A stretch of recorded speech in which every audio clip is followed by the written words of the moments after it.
Welcome to Fear-Free Friday. Oh, how I love my Fear-Free Fridays. And today we have a great quote from Winston Churchill. Courage is what it takes to stand up and speak. Courage is also what it takes to sit down and listen. One of those things is really easy. One of those can be a little challenging on certain days, can't it? Hi there, my name is Christopher Diarmani. It is my pleasure, it is my passion actually, to empower aspiring Christian nonfiction writers just like you, so you can share the story of how God led you from trauma to triumph, so you can now make the impact you know you were born to make in this world. And the courage to sit down and listen, oh my goodness, that's kind of frightening some days, truly. There is a time to courageously express myself on the page, you too. But there's also a time to courageously listen to constructive feedback from my editor, from my readers, from the people in my closest circle that I'm sharing earlier drafts with. It's the same courage, but different emotional responses, different applications.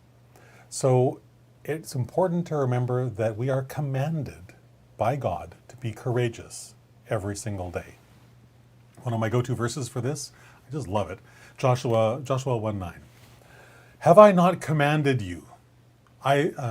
God says, be strong and courageous. Do not be afraid.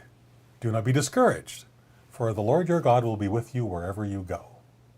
It's just it feels like a great big hug from God, that verse for me. You know, it's like, it just reminds me that courage is God's default for me.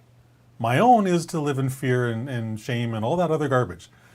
But that's not what God wants. It's not what God wants for you either. He wants you to live in courage every single day. Every single day. So let's look at this from the aspect of writing and publishing your book. You wrote a book because you want to help people.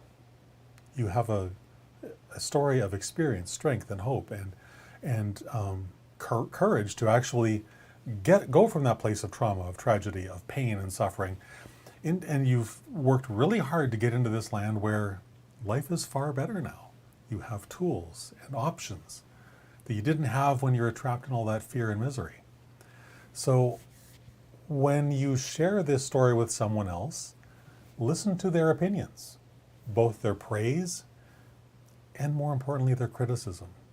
Because if these are people that you trust, people who care about you, people who have your best interests at heart, some of what they say might be painful, but it's also required to make you a better human being and to make your book a better book. That's why they're saying things that can sometimes feel uncomfortable. So use that feedback, as uncomfortable as it may feel, to push yourself to grow as an author, as a writer, and as a human being. Because the better a human being you become, the better a writer you become. One goes hand in hand with the other, along with courage, great big buckets of courage. Courage requires us, as Churchill says, to speak up. But courage also requires humility and a willingness to admit when we're wrong. That's so difficult for so many people. And even the harder part, even more than that, is the courage to correct those mistakes and carry on. That can be the even harder part. These are those teaching moments of life that are so required, and yet we don't often welcome them with open arms because they're just not a lot of fun. They're required. They force us to learn and grow. They force us out of our comfort zone. And yet they're not the fun bits of life, if you will. So every time you act courageously, celebrate it. Celebrate it. Whether that's hitting the publish button for the very first time, which can be a terrifying experience. It was the first time I did it. Or maybe it's rewriting a chapter that you thought was really good, but someone else gave you some feedback and you realized, wow, there's actually some room for improvement here. And so you've gratefully accepted their advice and you're now rewriting that chapter. It requires courage for all of these things. So take a moment to acknowledge this. Is acknowledging it means you're going to do it more in the future. It encourages you to stay on what I call the courage train. So you will continue to express yourself, your experience, your strength, your hope, your vision for a better future for your readers, so that they will embrace everything that you say and use the wisdom of your book to transform their lives for the better. And ultimately, isn't that why you wrote your book in the first place?